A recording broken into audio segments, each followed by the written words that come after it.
Bhupen Bora BJP আহক নহওক বেলেগ কথা, কংগ্ৰেছে তেওঁক ইনচাল্ট কৰি কৰি শেষ কৰি পেলাব।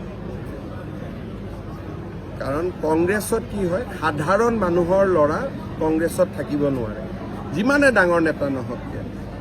তাৰ উদাহৰণ মই এটা নিজে, ভূপেন বৰা আৰু এটা উদাহৰণ হ'ব গৈ আছে। তাৰ উদাহৰণ অসংখ্য আছে ভাৰতৰ ৰাজনীতিত। এইটো কংগ্ৰেছৰ এটা দোষে আছে। সৰু মানুহৰ কাৰণে, সাধাৰণ মানুহৰ কাৰণে কংগ্ৰেছ পাৰ্টিটো নহয়।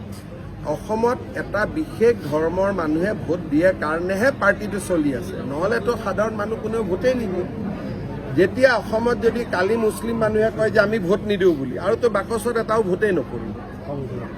কংগ্ৰেছে অকল মানে অসমৰ মুছলমান মানুহখিনিয়ে কংগ্ৰেছ পাৰ্টিটোক চলাই ৰাখিম বুলি ভাবিছে কাৰণে চলি আছে।